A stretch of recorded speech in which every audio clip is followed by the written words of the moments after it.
The Struggling Artist Record Club is a vinyl record subscription service where I hunt and curate the best punk and punk-adjacent music out there and mail their record to your door each and every month. Imagine finding your new favorite band from across the country without ever having to leave the house. It doesn't get much better than that. The excitement of discovering new music just got that much easier. As a member of the Struggling Artist Record Club, you are going to receive some of the best music you've ever heard from bands you may never even heard of. Whether you've been collecting records for years or just starting out, the Struggling Artist Record Club is designed specifically for you.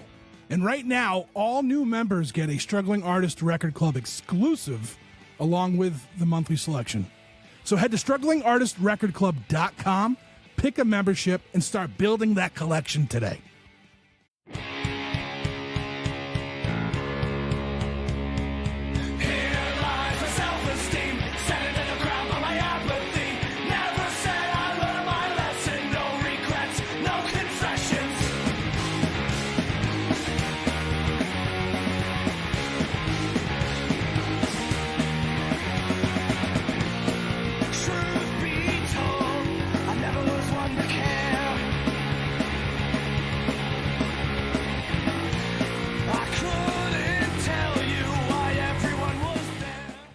You're going on my resume, dude. I'm going to be like, yeah, I had multi-Emmy Award winner Danny Carney on my podcast. Yeah, still waiting for music awards. I don't know how I ended up getting. Yeah, but whatever.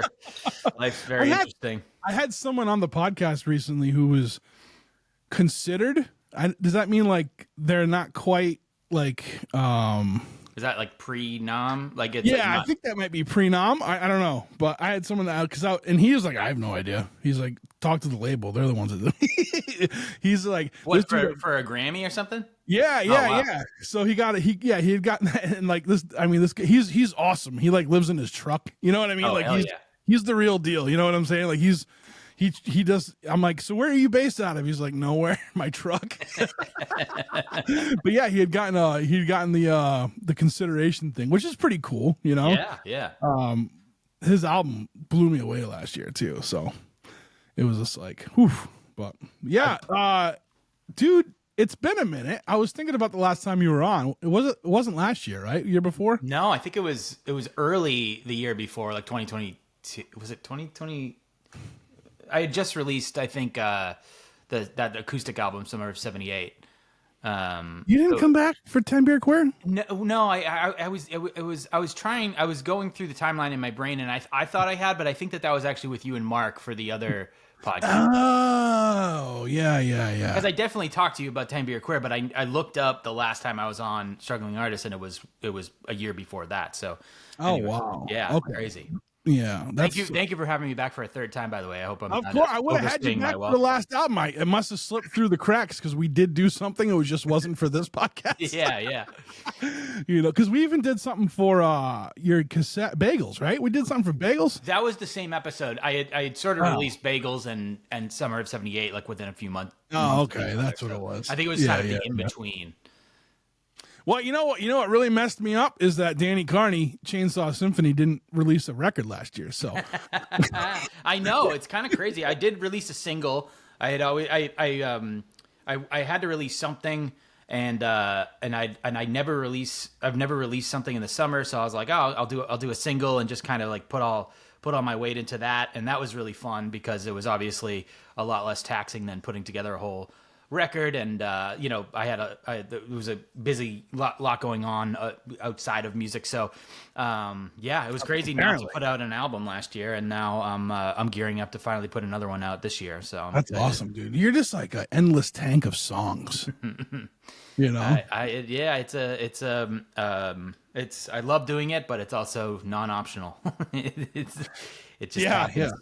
You got to do it, right? Yeah. So. Yeah, Barn Burner. That's what came out last year. Yeah, which was like, that was really fun because I kind of approached it like, you know, I was like, you know what's missing from the world? A song that sounds like The Clash mixed with Hall & Oates. I was like, we don't have one of those.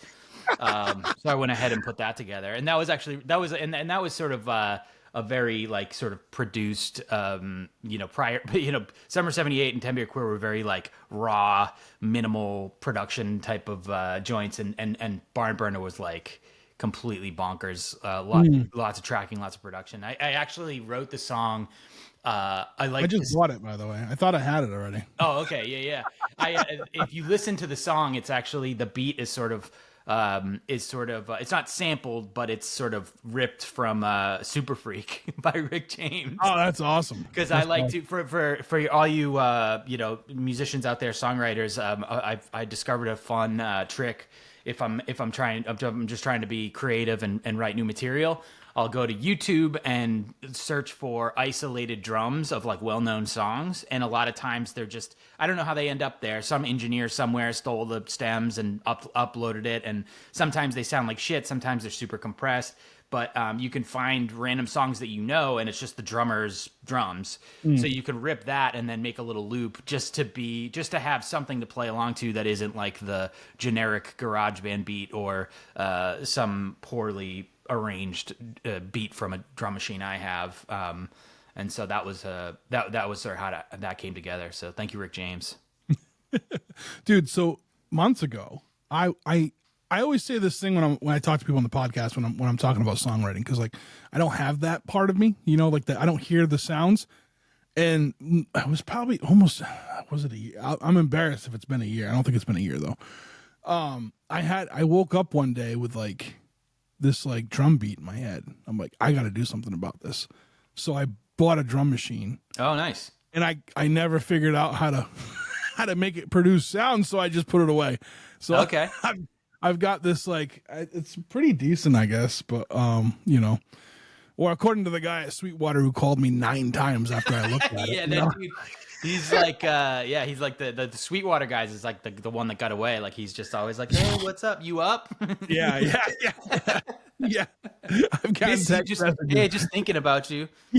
What's your credit card number? I was just thinking about you and how much I like hanging out with you. What's your credit card number? I should have never been nice to that guy the first time I talked to him. He's always hitting me up. I'm like, all right, I bought like 3 things from there over the last 5 years. And like, it's like the same guy. He's like, hey. He's parked outside your house right now. Oh, probably. You say you say Sweetwater 3 times in a row, and he just kind of pops up, Just checking in. I'm like, oh, he checks in more than like my family does, though. So good old Tim. Yeah.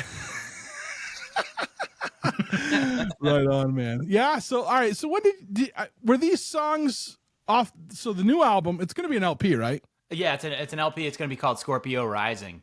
Yes, all right, that's what the name was. So I also we're gonna sidebar again. I have the worst time with SoundCloud. I never know how to use it. Like, it's weird. So whenever I try to sign in, when it asks me, "Do you want to?" Because I have an account, but and then whatever I'm trying to listen to is gone. I can't listen to it, so I have to go back, reopen the link, and then it's like, "Do you want to sign in?" I'm like, "Nope, just want to hear it." So. But no, I checked it out, man. Solid stuff. I love. Can we talk about those songs? Yeah, absolutely. Yeah. All right. Which one's going to be the single it drops? By the way, I don't know. Oh, we don't know yet. Okay. Could be those. The 3 tracks I sent you are the first 3 tracks of the album, and they're like 95% mixed. So. Just still figuring out what the sort of the first single will be, and cool. We're figuring this out together. This is awesome. Yeah, it could be one of those, or it could be one of the other ones, but we'll see. Yeah, that's awesome. So I want to say like Courthouse Scratches, right? That's the name, right? Yeah, Courthouse Scratchers. So it like starts, and I'm like, oh, tambourine. I'm like, this is such an upbeat song, and the first 3 words are like, shoot me in the head, or 4 words. I was like, oh. But it's a very jolly, happy sounding song too. So it really, all your songs are like that. And I love that. Because they're like hooky as hell. Like it makes you just want to sing along, like start snapping your fingers. You know what I mean? Yeah. So yeah, this one was fun because it was sort of, I really wanted to continue the path of not like overproduce, but just dipping my toes in maximalist production sort of how I did on Barn Burner, but a little bit more organic. So like it's real, you know, it's a real drummer. I mean, my buddy Wyatt played on Barn Burner, but that was more locked to the grid. It was more of a, you know, a arranged, you know, drum track. So anyways, yeah, but I really wanted to dive in more, you know, combining my love of like power pop, alt rock, 80s college rock, new wave, goth shit, like just all that kind of stuff bundled together, but sort of about class war. Because it's just a lot of those genres are just, you know, end up being like love songs or vaguely poetic or whatever. And I was like, all the shit that we're going through right now, it wasn't a mission statement like day one, but over the course of time, I just there's that the through line of the album is sort of just class consciousness and you know, all of the bullshit that we're all kind of going through right now as Americans.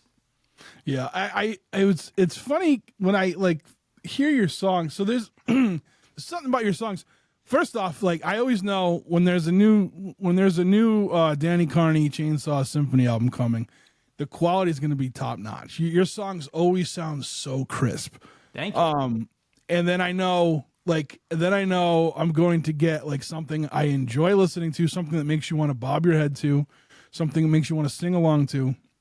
But then I get this other thing too, because I don't know if it's because it's like so hooky. Like I'll listen to a song like 4 or 5 times and I'll hear something new, you know, like with the lyrics. And so like I was today, like I was before we met up, like I was listening to it again, and like Dull Switchblade was on, and then I first time I heard it was with the lyrics. Oh, what was it? Something about you weren't home, so I just went inside or something like that. Yeah, that verse, that's maybe the funniest verse on the album, and it's like potentially problematic and kind of stalkery, but it just made me laugh so hard because it's rang your doorbell and no one was around, so I'm inside now cuddling your coats. Which is so fucking weird. But it made me laugh. It was too funny not to include. No, I like it. I've never done that. It was funny too. I just want to go on record and say I've never done that to someone. No, never. Yeah.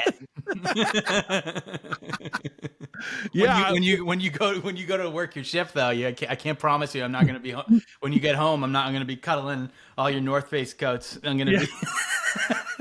You and Tim from Sweetwater. Yeah. No, yeah. So it's fun. Like your music's fun. It's always fun. Like thanks, man. Like I know the content, you know, isn't always like, you know, up. You know what I mean? Up, but like it is fun. Your music's always fun to listen to.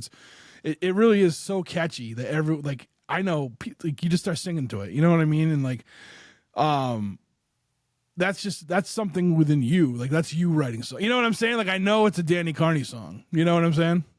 Well, I appreciate that. I really do. I mean, yeah. At the end of the day, I just kind of the simple explanation of what I do is strange pop music. You know, but there's obviously a lot of you know, it's more complex than that. It's like my late 90s Boston punk shit never really goes away. You know what I mean? Like, so that shoulder chip's always going to be kind of mixed in there. And obviously I listed all, you know, post-punk, new wave, all this stuff that was sort of popular when I was a baby, you know, but that I still really love listening to and I love channeling, you know, but at the end of the day, I just like making weird pop music, and it's kind of a jackass sentiment, but like I'm generally making songs that I wish existed, and although I only mainline them, you know, part of my process is just like listening to them over and over again in like a truly psychotic way. But once it's out, that's kind of over, you know. But there is this sort of, I don't know, it's kind of weirdly narcissistic or whatever, but like, while I'm in the creative zone, I am just fucking mainlining that's all I think about. It's just over and over and over again. And sort of not overthinking or overanalyzing, but just, it's like a dense, it's like a dense way to digest the material and the art. And I mean this as it's sort of evolving, not like once it's completely done. I mean, during the process of writing, recording, mixing, you know, the whole thing, you know? Yeah. I think I don't think that's narcissistic though, because like you're getting like I don't know, you're becoming like, I do that with my writing. You know what I mean? Like I'll to the point where like I used to try to write for the perfect draft and I never finished writing anything. You know what I mean? Cause I get so involved in it and I'm like, no, I need to change this thing. I need to do this. Like, you know what I mean? And Yeah. you know, I hyperfixate on it. I don't want to say that's what you do because I don't know, but like I get to a point where I'm like, I need to like stop. You know?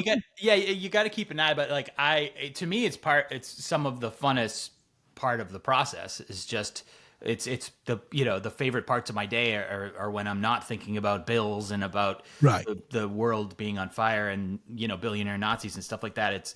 I'm thinking about the art that's still evolving, you know, and there's a lot of little like mental gymnastics, I guess, that goes on, where if you listening to something over and over and over again, like you'll find out what's sort of sacred about the song at a certain points. You know, like if you go to change something and it really truly throws you off, then it's like, don't do that. If you go to change something and it feels really good, then it's probably the right move, you know? Yeah. I agree with that. So when did you start writing these songs for this album? I would say, so 7 of the 10 tracks are like new songs written for like recently for the album. And 3 are actually like songs that date back a really long time. And they're songs that they came and went and there was never quite the right time for them on other releases. And they were constantly changing arrangements and stuff like that. And, you know, I maintain that a song should take either 10 minutes or 10 years to write. So, you know, 7 of the songs are new songs that were, you know, that I spent a little bit of time on last year and this year. And then the rest, the other 3 date back a really long time. But I would say I was sort of writing in earnest early 2024. And then I started recording in like August 2024. So I've spent 6 months on this, even though it was only done over the course of probably like 10, maybe 12 days. But it was just done really piecemeal, which was great because I went into it with that mindset. Like I'm going to take my time, which allowed me to sort of spread out and let, you know, just kind of like let it all happen organically. And it also allowed me to like, you know, it's not cheap doing this shit. So, you know, if I wouldn't have been able to just do it all last August. So that was kind of nice, you know, and it use the time wisely, you know, like me and this guy, Jordan, that I've been recording with, we would, you know, have like a double header Saturday, Sunday session. And then like, he's like, oh, I got to go on tour. So we would be off for a month. But during that month, I'd be back home woodshedding on guitar parts and tweaking vocals and stuff like that. So I was able to use that time in between, as a positive instead of like just like getting anxious, if that makes sense. Yeah. So with the 3 songs that were older songs, were they complete or were you still tweaking them over the years? One was pretty complete, and actually it's sort of like a comedic eulogy for Roll the Tanks, my old band. We had sort of become very self-referential as a band, you know, like we had a lot of songs about being a band, which is a vibe, you know. And so there's a song called Martha's Boys on the album, and that's kind of that's that song. It wasn't written for Roll the Tanks, but it was sort of written shortly after we stopped playing. And that more or less, that was that one was pretty much written. It was more of like finding a vibe for it. Like the tempo never felt right, or I would change the key a few times, but the lyrics were pretty much set in stone, and then it was just like little things. There's one of the songs that I sent you, Stuck Under Waves. That song, I've never put a song more through the ringer than that one. I mean, just like 18 billion million different arrangements and lyrics and chopping stuff up and stealing stuff from other abandoned songs, and just it's a song that should never have seen the light of day, because, you know, typically when you find yourself with a song like that, it's like it's the gods being like, this isn't the one. Like this shouldn't be a fucking song, you know. But like there was something about it that I just couldn't let go of, and then it honestly finally fell together during the making of this album. And it's funny though, because even during the making, like I completely changed the verse chords and the verse melody and lyrics at a certain point, and so like it was still going through extreme changes even during the making of it. So, anyways, I'm kind of blabbering, but then and then yeah, there was a third song called Crook of Love, which you haven't heard yet, and that's the album closer, and that one's been kind of kicking around forever too. And that one, again, it was just the lyrics have been the same forever.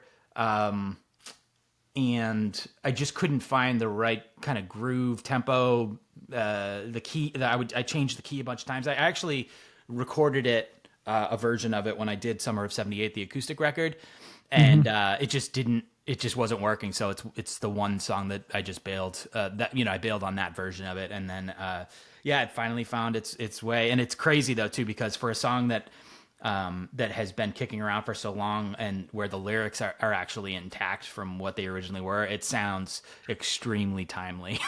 Like it sounds like I wrote it about the last fucking 17 days living on Earth. Like right. So it all worked out. When you have a song like that, or a song like Stuck Under Waves, where it's taken you like years to figure it out, like is it a sense of accomplishment when it's done, or is it relief, or is it just like anger because you couldn't figure it out before? You know what I mean? I think definitely relief and an accomplishment. Yeah, I mean the frustration would have been if I had to bail on it again, because it would always kind of like bum me out or rub me the wrong way, and so I just feel I'm like really happy for the actual song. I'm like, you did it. Yeah, you figured your shit out. You fucking matter, bro. That's awesome. Yeah, I think about, because like I've had writing projects that like some take years, and I'm like, one, because I was always writing the wrong way. I wasn't writing for a first draft. I was always writing for the final draft, right? But like one, I realized recently, I think while I was talking to somebody on the podcast, that like it was the last project I finished was actually that one.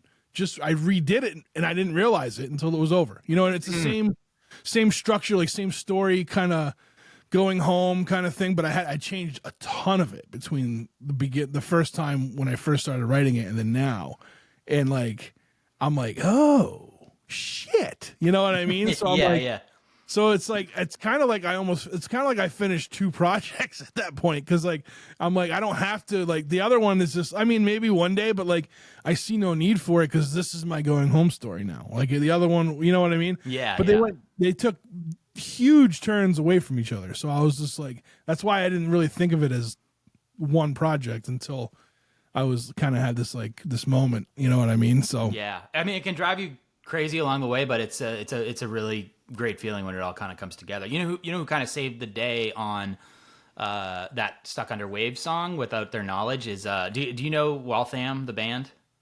No. Okay, the Pino brothers, Dave and Frank. Are they from Waltham? Yes, very much so. Yeah. they're the kings of Waltham. But they played in a band together called Waltham for a long time, and mostly in like the late 90s, early aughts, and fantastic, sort of like Rick Springfield meets Van Halen. I mean, just fucking dynamite music. You ask Lind about Waltham. He'll I know Lind's another Waltham head, but yeah, I never intentionally rip anyone off, but sometimes if I'm really like sort of lost or stuck in a rut on how to move forward, I can say like, what would Cheap Trick do, or what would what would the Clash do? And in this instance, I was like, what would Dave and Frank do in Waltham? And the reason I can do that is because it never comes out. It never really sounds like, you know what I mean? Like that's arguably a secret weapon of mine, is like, if I tried to write an Aerosmith song, it would sound like fucking Katy Perry. Like it gets lost in translation. So I can lean in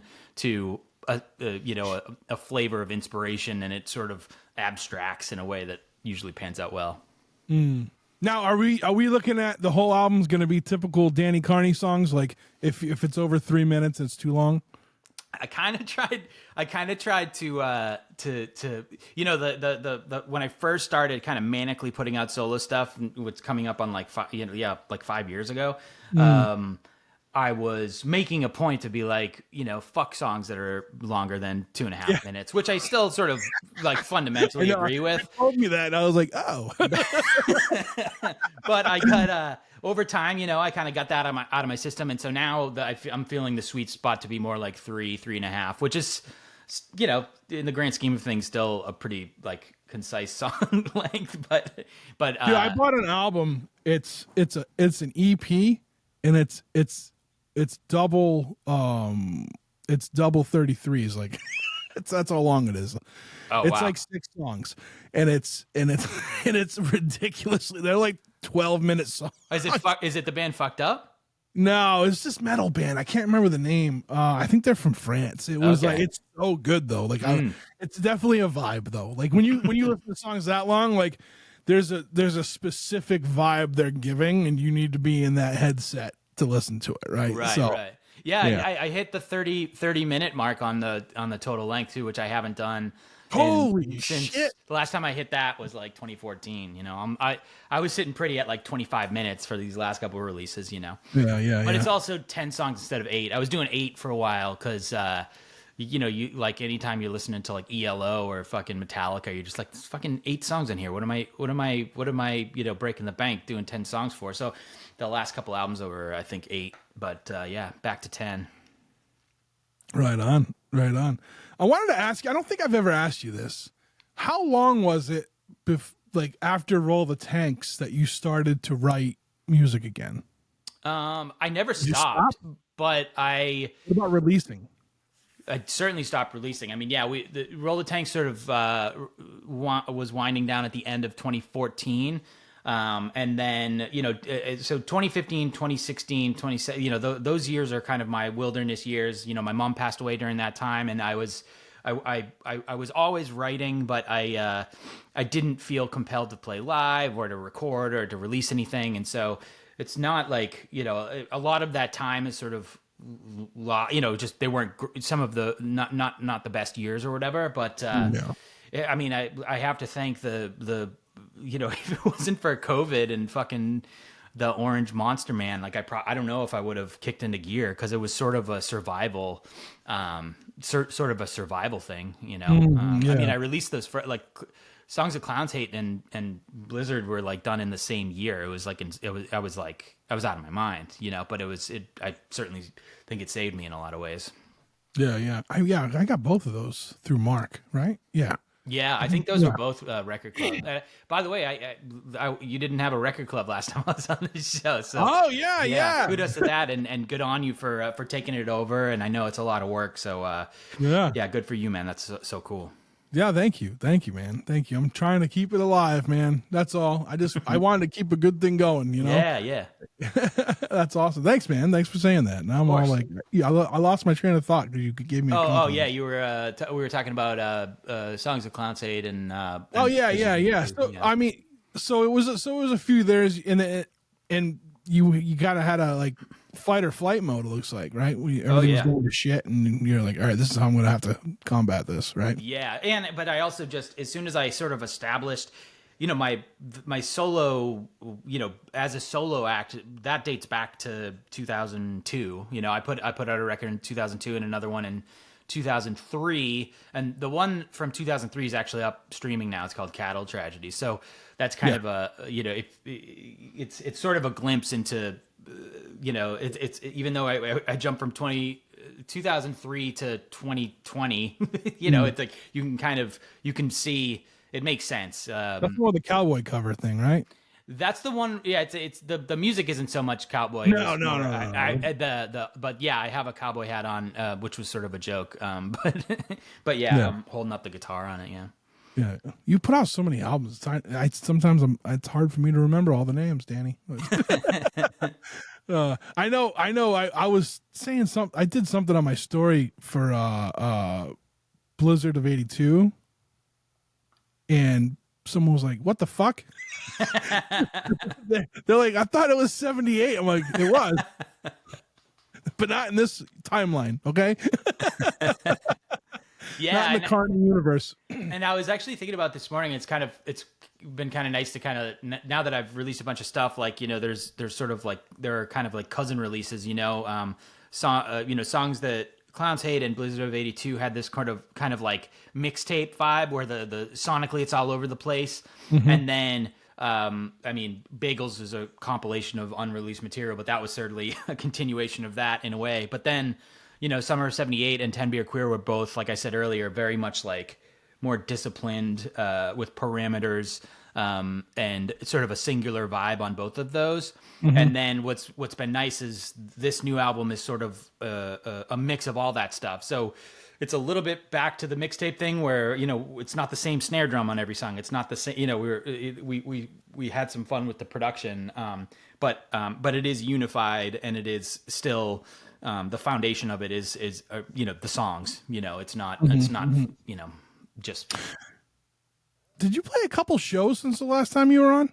No, I'm still trying to like a solo thing one night. No, I'm still trying to rally. I do want to play again. It's just I just owe it to whoever I would be playing to really want to do it, and so some of it's like weirdo anxiety kind of nerve stuff, and also as time goes on, it just gets it's a tougher and tougher sell. But I will say, since moving to San Diego in 2023, the scene here is like, it's very cozy, and it reminds me actually a lot more of like Boston as opposed to LA. Okay. And it's very communal and very positive, and so the idea of playing out again and doing it in San Diego, which is, I've played here as a non-San Diegan or whatever, but it's a lot more appealing in a way, and less daunting. So, and the Jordan, the producer I've been working with, who played drums on the album, sort of hinted that he'd be down to play it out live. So that's like, once you got a drummer, then you're like, fuck, now I got to do it, because that's that's its own, that's a difficult thing. Yeah. I'm trying to see if is Recess Records in San Diego. I think they're San Pedro. I think okay. that's like the FYP. That's yeah. Toys That Kill. Yeah. I think it's San Pedro, but I'm not exactly sure. Yeah. I don't understand California at all. People tell me there's some place, and I think it's close to another. It's a New England mentality, of course. Sure. But I'm like, wait, what? You're how many hours away? Yeah. That's awesome, man. And is there going to be physical release for this upcoming one? Yeah, it'll be digital and a cassette. Cassette. So giving my wallet a break on the old vinyl. I wish they could all be on vinyl. I wish they could all be California Girls, but it's expensive, and I sort of, because I stretched out a little bit on the production here, I kind of, I sort of put what would have gone to vinyl into the production, and so I feel good about that choice. And I really love, there's never been a release of mine that makes more sense on cassette than this one, because it is, like I said, I know it's such a lame sounding genre, saying like 80s college rock, that just sounds like fucking a beige wall, but within that category, there's stuff, and a lot of that stuff, for when I listen to it, I'm listening to it on cassette, and so I'm just excited, because again, I wish it was on cassette and vinyl, but if it had to be on one, it honestly makes more sense on cassette, just this particular release. Are you doing anything for like? Are you gonna have like the J card, the accordion J card, and everything? Or I could, but I don't. I just don't. I'm not gonna print lyrics because I'm an asshole. And then, it's just a one card. But it wouldn't have cost much more to do the accordion, and I just didn't want it to be like, just nothing. So it's just a couple of credits. It's kind of like the bagel. It's pretty similar to Bagels, which just have the one. Yeah. I think I have everything of yours that's on physical media. I believe. Nice. Yeah. You're on a short. You can roll the thing. I have to confess something to you, and I hope you don't get upset. I know you haven't lived in Massachusetts in years, like decades, right? Well, it'll be 20 years in May. Yeah. So but you are from here, so.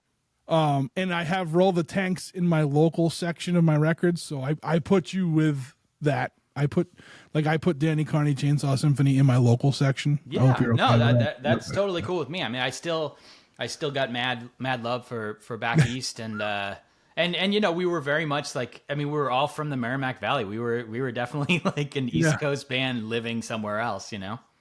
I've been fighting with people about putting Talking Heads in my local section because they met at RISD, and that's a stretch. I think Michael Caine has been the biggest protest of that. Yeah, that tracks. But I just saw an article that the RISD Museum has like their demo reel because that's where they made it. So all right.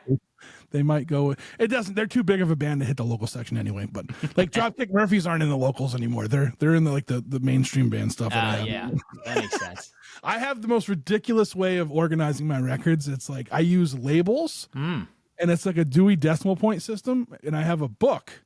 So like the problem is like I couldn't figure out a way to do a physical book. And like, what if I have, you know, a new record for like you know what I mean? So like, how am I gonna put that in the book? So it's just everything gets a tag with a number. So you could be in the back of the book, but you're still gonna have the same number as the stuff up front. You know what I mean? Yeah, I like that. I like the devotion to that. And I think I was hearing you talk on one of the recent episodes about that you, anytime you listen to a record now, you date the day the last time you listened to it. That's really cool. Yeah, I have index cards in them, and and the reason why, you know who taught me that? There's Goldmine magazine, which is like this vinyl record magazine's been around since the 70s, I think. And they have a guy, they call him Dr. Disc, and he goes undercover like record store reviews. He was on the podcast and he taught me that.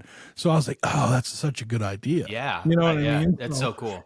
Yeah. So I started doing that. Now sometimes I might have a stack of records that I'm like, I got to put an index card in here, and my ADHD brain went somewhere else. Yeah. So I'm like, well, now I just got to re-listen to this stack again. So I can put a date on it, you know? There you go. But I'm trying, man. I'm trying to get organized. It's funny because like I did like 5 records when I first started doing doing the decimal system. And then I didn't do anything. And then one night I did 240 records. Oh, wow. So I was like, I'm either nothing or everything, you know? Yeah.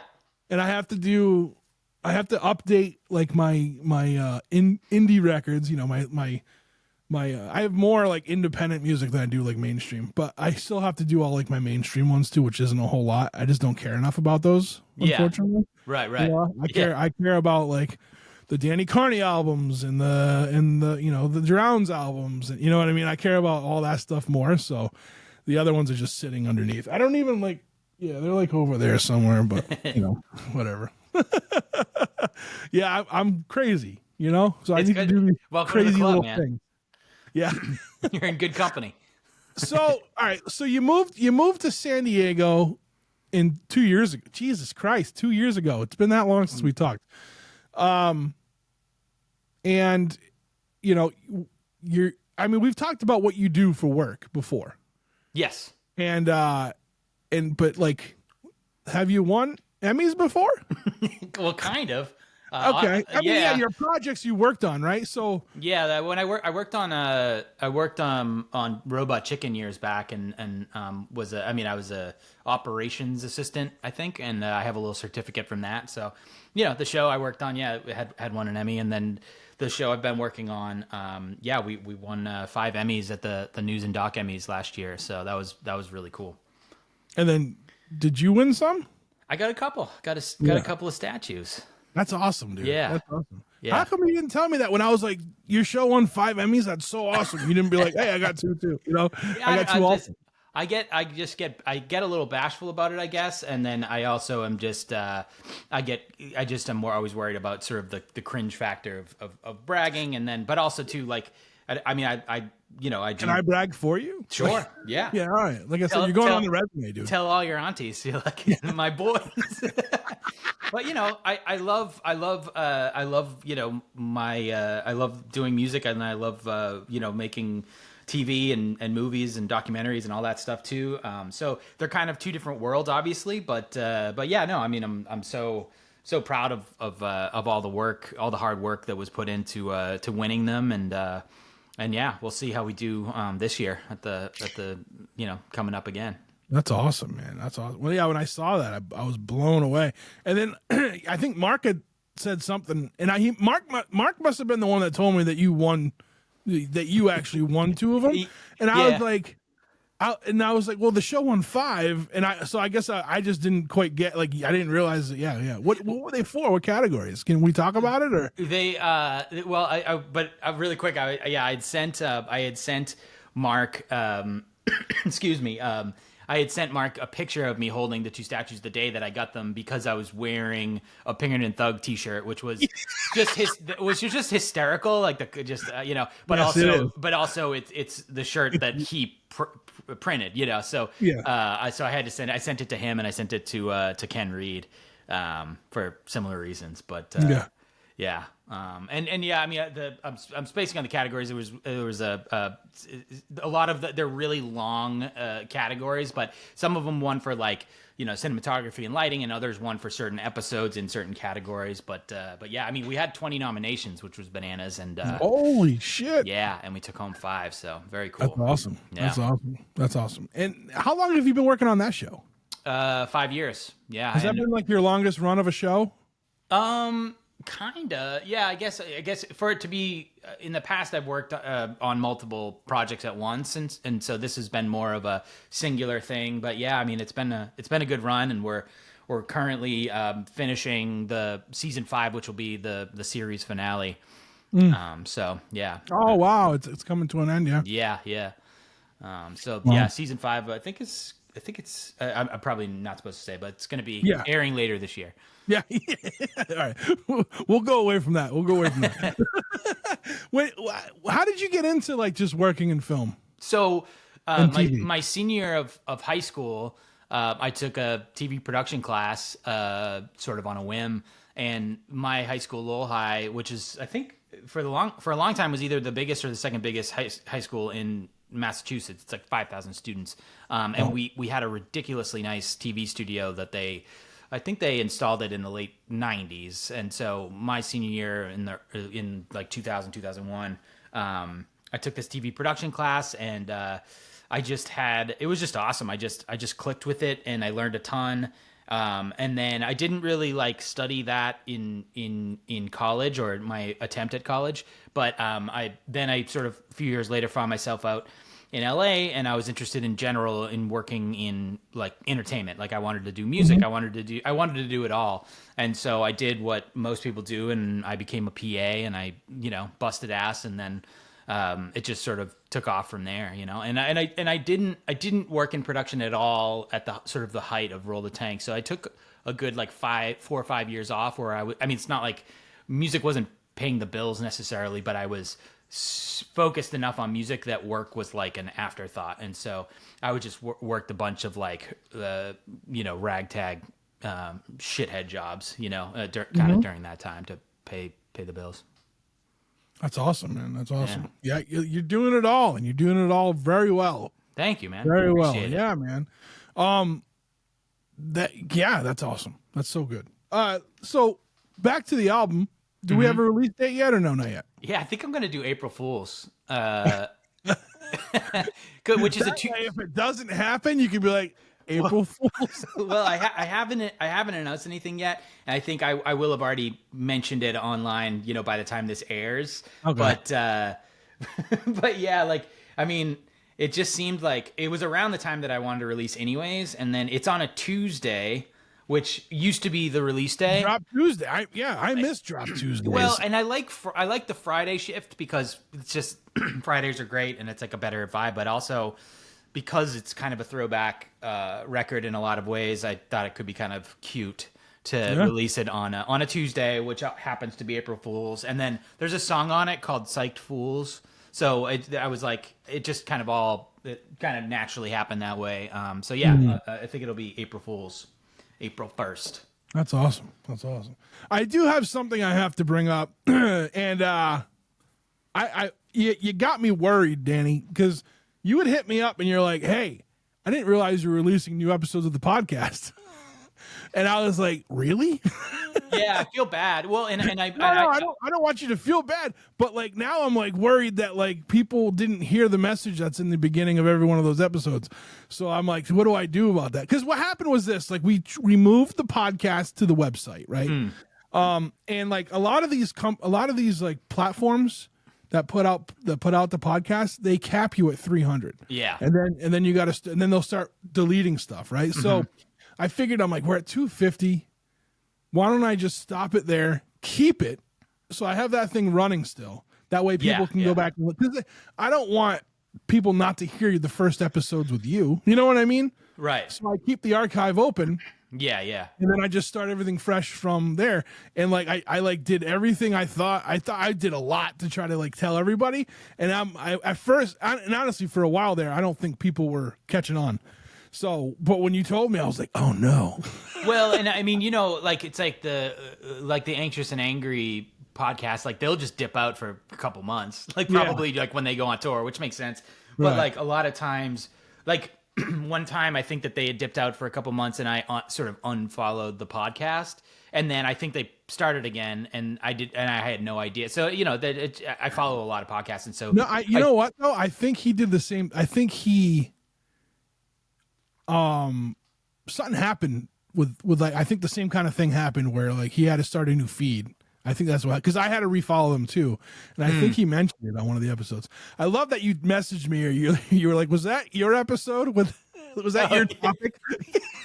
Yeah, what was it? I knew I had a feeling it was you, and then what was the term? It was like white trash moments or something favorite... Yankee, like a swamp Yankee. Yeah, that's great. Yeah. That is rich. I love that. That's what my grandfather said we were. Like when I was like, I remember doing a project for school, and I was like, oh okay, so like my one grandfather was like, we're Italian. One of my grandmothers was like, we're Portuguese, and I asked my other grandfather, he's like, swamp Yankee. I'm like, what the what is that? So it's like it's just a term for a hillbilly from Maine. It's a great it gets a lot done with 2 words.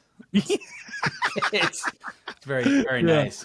Yeah. So it's funny. This is my little not humble. I'm not being humble at all. I'm bragging. I typed in like, so I had to refollow, like I said, their podcast, Ryan's podcast. And when I typed it in, the archive, the Struggling Artist Archive is the second thing next to Anxious and Angry. And I'm like, hey, that works. But yeah. So I had to change the feed and everything. And like I said, I didn't want to, to take 250 episodes and put them on my website would have been insane. Yeah. And I don't know how to do that. So I know how to do what I do now with it. So, but yeah, so I just like kept the archive because like, again, there's some really good podcasts from like the early days that, and sometimes some of the guests don't come back, right? And I felt like an idiot because I was like, I think I assumed you were on a break or something. And then I think subconsciously I was seeing that you were posting about new episodes. So like I don't know what I thought I got you. Yeah, no, it's fine. I have not missed a Monday since I want to say like November of 2020. Damn, man. Yeah. Again, we're going back to like I'm kind of crazy. You know what I mean? And then we have like our Friday episodes. We have one that's I have 3 episodes that drop once a month. So that's 3 weeks a month that get new episodes. And then I got two other types of episodes that like whenever I'll just drop them whenever. Yeah. They're like little bonuses. But yeah. Yeah, I'm always curious about like stockpiling, like because I'm sure it's a good feeling to have a bunch in the bank, Well, so the Friday episodes are all like different. They're basically different podcasts, but I'm like I already have this one feed, so this is the flagship show, what we're doing now, and then everything else is just like Friday shows. But I do the recap and the the recap and then the turntable and then which so then I started doing one called The Underground Noise last year, and I did a few episodes, but it's a lot of work, and I kept asking like, hey bands, send me like if you have a new release, let me know. I'll mention it on this thing. And it's like, it would take me 8 hours from like start to like from researching, like it's MTV News basically was what I was doing, It would take me like 8 hours from researching to editing this thing. and it's like a 6-minute episode. So I was like, I Yeah. just don't have the time to do this. So Arya from Coffin Salesman was interested, and I was Yeah. like, if you want to do it, dude, if you need help finding stuff, I'll help you. You record it, send it to me, I'll edit it, and then that'll be it. Yeah, I was listening to the most recent episode the other day. It's really good. Yeah, it's been a breeze. He likes doing it. I'm like, cool, man. Welcome to the team. I'm like, this is yours now. And I was listening to the new to the episode with Chris about the 716 that new thing. Will that be on the same feed? No, he's got his own channel for that. Yeah. You'll have to ask him for me about I got a funny sort of Buffalo tidbit. I got love for Buffalo. I played at Mohawk Place a few times, which I understand just closed down, which I was bummed to hear. Definitely blew a spark plug out in Buffalo before, stranded on the side of the road, 8 degrees. That was fun. But so this is super random, but the Goo Goo Dolls are from Buffalo, and there's a clip. This is just for everybody, but obviously especially for Chavez. There's a clip that you can find very easily on YouTube. I want to say it's from like 2004. And it's them playing that Iris song, the big song that was in the big movie. It's kind of a ballad. And it's a hometown show in Buffalo at this big outdoor venue, and I think it's they're closing out the show, so it's the encore. And it's raining at the start of the clip. It's raining, so they had been like sort of playing in the rain, but you get the impression that it was kind of like compounded drizzle, if you will. So not ideal for an outdoor show, but they're like, whatever. It's kind of there's some built-in glory to it, right? And then you watch it just throughout the song, it's just fucking downpouring, and it is the most like, you have to see it for to get what I'm saying. But it is like, I'm not like a Goo Goo Dolls fan. Like I'm like whatever. Like I'm neutral on them. Their early stuff's actually really cool because they were like kind of like Replacements vibe. And I don't hate on the top 40 stuff. I mean, some of those songs kind of hold up, but like it's just it's hysterical because of how glorious it is. Like I've never seen more like raw glory in anywhere ever. Like they're just, the whole crowd is losing their fucking minds, and they should have been electrocuted 7 Ways to Sunday. Like it's just, but then of course, so I watch YouTube on my TV all the time. So now the algorithm thinks I'm a fucking like Goo Goo Dolls head, because it's like, if I've had like 3 Guinness and that pops up, it's like, I'm watching it. Like I watch that shit like fucking 5 times a week if I have to, anything to stay alive. But anyways, make sure he's seen that, and make sure and make sure everyone that you've ever met sees it as well. No doubt. All right, man. Hey, man, this was a lot of fun, dude. Thanks for coming back on. You don't ever have to, like, if you don't put out an album in a year, you can still come back, dude. You know what I mean? Well, I appreciate it, man. You can come back next week if you want. My phone's not exactly ringing off the hook for press opportunities, so I genuinely appreciate you always having me back, and appreciate what you do. Yeah, awesome. Where can people find you on the socials? Are you around? Yeah, I'm still kicking around. I mean, Facebook, fuck, that what a weird ass zone that is. But yeah, I'm still on Instagram. Sadly, that's probably going to have to end sooner than I want it to, because it's the only one I've sort of maintained. But we'll see what happens. I don't know. Maybe Zuckerberg will get hit by a bus and everything will be fine. But yeah, I'm still on Instagram, and then I'm on Blue Sky, Threads. Yeah, are you? Okay, I'll find you over there. Yeah, we got to figure out Blue Sky, because I don't think any Nazis own it. So I think that could be it. But it's just the same as all the other. They're all the fucking same. You know, we just all have to go over there. Until fucking Mr. Burns from The Simpsons buys it, and then we have to find a new one.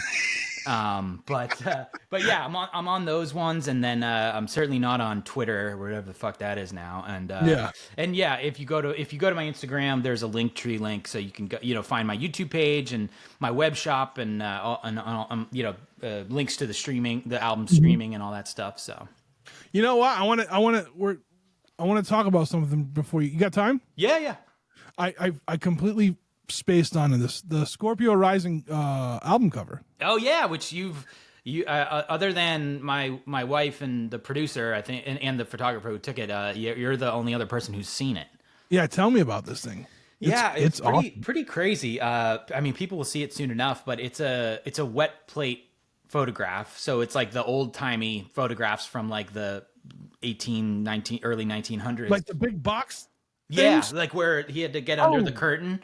Yeah. Okay. Yeah, and it's an actual plate with like a lip on it, almost like the temporary ice skating rinks where there'll be just like a lip on the edge. So it's like a 5x7 little plate with a lip, and the whole process was crazy. It's this guy Conrad Young who's super rad. He's in Oceanside, and I just found him on Instagram.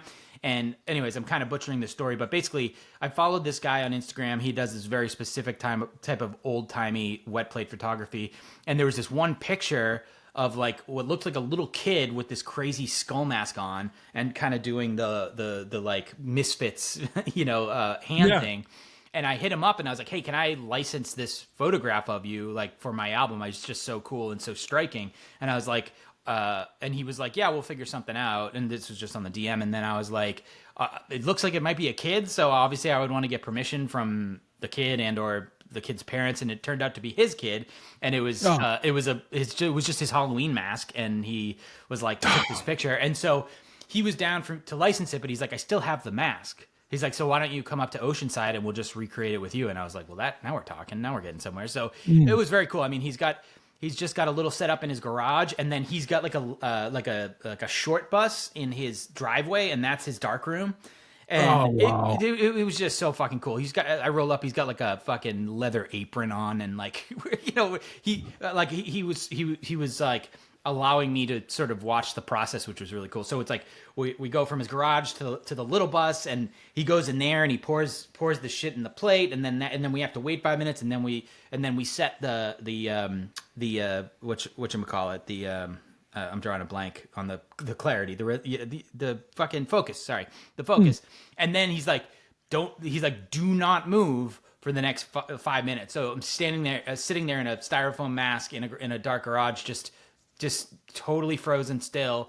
And then what's crazy is that like, I think the camera was from like 1906 and the lens is from like the 1870s, literally. What? And so it's there's one shot. Like, we had one opportunity to take one photo, which was, if you've ever, I mean, having been in a band where you like do press photos and it's just like, all right, 7 hours, 18,000 options. And it's brutal, absolute brutality. So this is the far end of the spectrum for that. And so it came out awesome, and I couldn't be happier with it. And were you afraid these devices were going to like steal your soul? That's like horror movie world. You know what I mean? Like there's going to be a ghost behind you or something in the Well, and it's so funny though, because it truly was like the whole setup and the gear and his skill set. Like it's such a magical vibe because like, I'm wearing like a dorky Magnum PI, like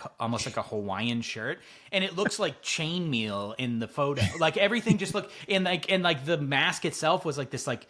It doesn't look like you at all. It's like it doesn't look like your eyes or anything. You know? Yeah, it was great. I mean, I'll send you a digital pic that I took on set, because you'll see like how lame the mask. Like when you see the actual mask, you're like, oh, it's like a mic. Somebody made this at Michael's in 10 minutes. And so it was a really cool experience, and that's completely unaffected. The one my buddy Chris added the font and stuff like that, but there's no color correction, nobody. That's exactly what the photograph looks like. Yeah. So I'm pretty stoked. I just realized you can see it in the reflections. I'm gonna have to black out this. But when I released the video, I went to black out like the yellow record or the Ducky Boys record, because I was looking at it. I can see it in the reflection. So what do you mean? So I just had it up. Oh, I don't care. That's fucking cool. By the time this comes out, I'll probably post the album cover, so you're good. Can you look at the Ducky Boys album? Yeah, look at it. Secret Snowman shit. That's like the ghost. It's like the Ghost in 3 Men and a Baby. Yeah. Except it's me. Yeah. Dude, it's awesome, man. And so this is the first time. Is this the first time? No. You've been on the cover of one of your albums before. Yeah, I mean, I was on the cover as a child in Songs That Clowns Hate, and then. Yeah. And then, that's the only. Oh, and I'm kind of in Bagels, but my head is a bagel. So, right.